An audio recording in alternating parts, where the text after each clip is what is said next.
European beauty standards have had a large impact on the way we perceive our beauty as Black people and, by extension, every other person of color in this world. The European beauty standard framework is usually skinny slash thin bodies, often hairless, blonde, blue eyes, and leans towards a more softer form of femininity. Damsels in distress, if you will. But what happens when you focus not only on the impact of Eurocentric beauty, not just upon the world, but upon the Europeans themselves? Before that, however, we must focus on the problem of Eurocentrism. Eurocentrism is referred to in encyclopedia.com as a discursive tendency to interpret the histories and cultures of non European societies from a European or Western perspectives. Often, this is shown by considering the culture of non European origins inferior or below European ideals or standards. Oftentimes, we see this within the cultural framework in America, despite being told that this country is a melting pot. Despite that, the views, opinions, and overall white supremacist vision is clear in Western TV, movies, magazines, movies, and other facets of media throughout this country and world. As noted in the research paper The Effect of Eurocentric Beauty by Sarah Elmy, beauty standards have evolved significantly across time and cultures, shaped by shifting social, political, and economic forces. Those standards often reflect the value of those in power, influencing how people view beauty in terms of class, race, and gender. The essay goes on to say that this goes from ancient Egypt and Greece, where beauty aligned with social status and ideas of harmony, to deeply entrenched Eurocentric standards shaped by colonialism. Ideas of beauty standards across the world have both reinforced and challenged social hierarchies.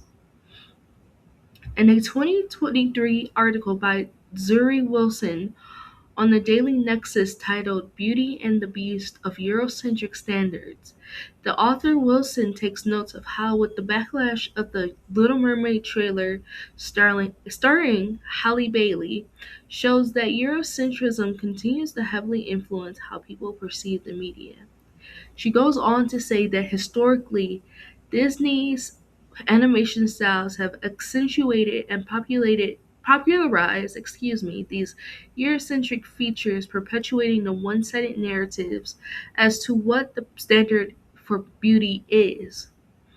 There have been studies and studies done of how this tactic of white beauty standards have affected the Black community, including the landmark study by Kenneth and Mamie Clark now called the Doll Test, which was made all the more famous by the watershed case Brown versus Board of Education. It spelled out how little Black children were being negatively affected by European beauty standards. Any person close to a European standard of beauty or feature, the more attractive he, she, or they is considered.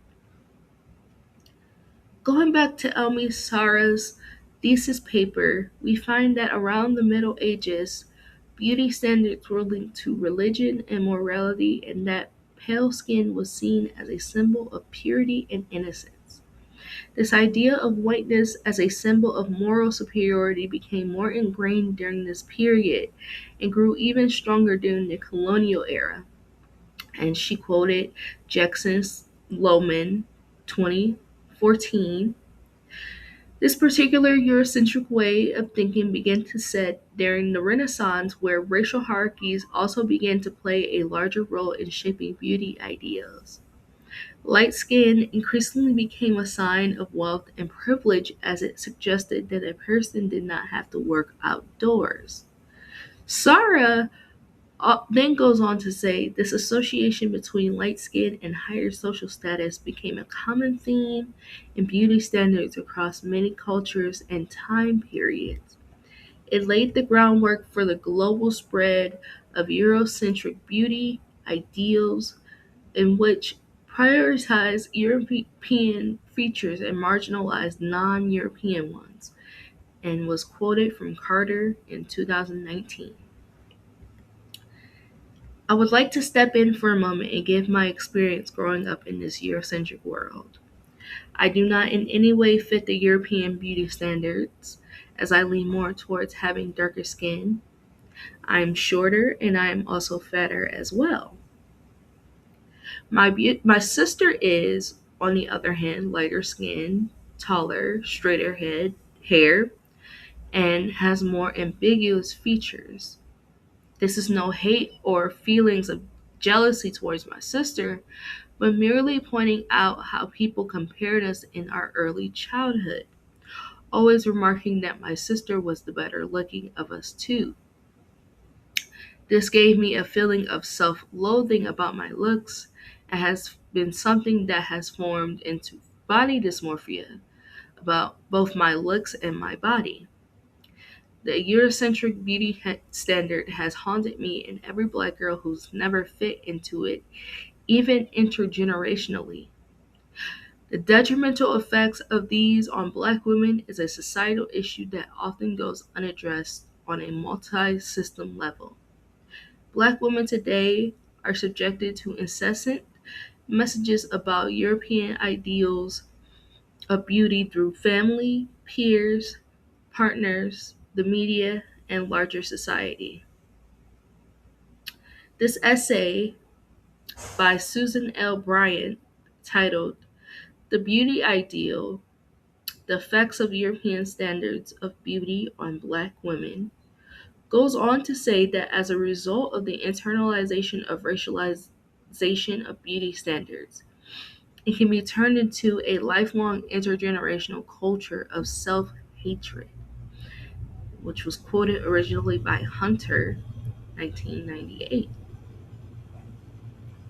Another way to expand upon this is through one of my favorite pieces of literature called The Bluest Eye by Toni Morrison, which also exposes the myth of white beauty standards. Neither the people who fit within these standards and who strives for this beauty seem fulfilled or content with themselves.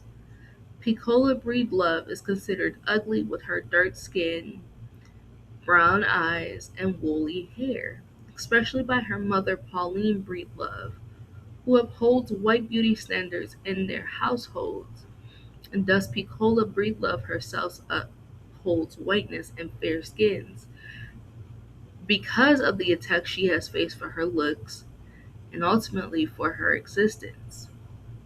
She is, like so many other black girls, influenced to adopt these white beauty standards through consumer goods, the media, and the constant surrounding of adults who are into fair skin tones.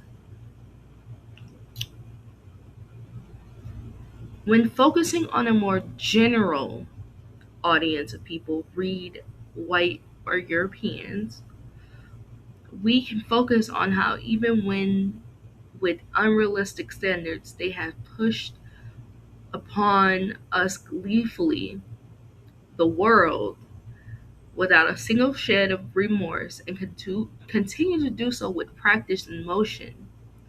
They themselves cannot fit into their own box that they have created for everyone else.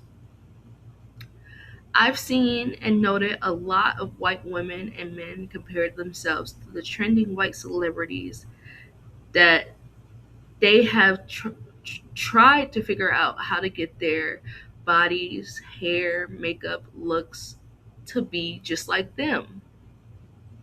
The most represented girls and women we see with body image issues are white. This is not to imply that black women or other women of color do not have these issues, but instead acts as a reminder that they are not able to be held up to the same standards that they enforce on everyone else because it is unrealistic.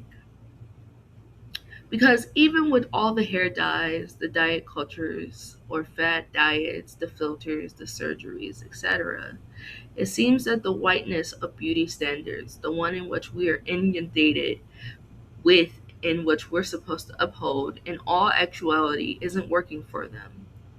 Seeing many white people on social media, teens and adults alike, become disillusioned with the way certain body parts have been pushed upon them and down their throats through movies, TV shows, comic books, animations, and otherwise, continue to prove my point that Eurocentric white beauty standards being the only standard as a measuring stick we put ourselves by to measure ourselves by as being unhelpful and out of date.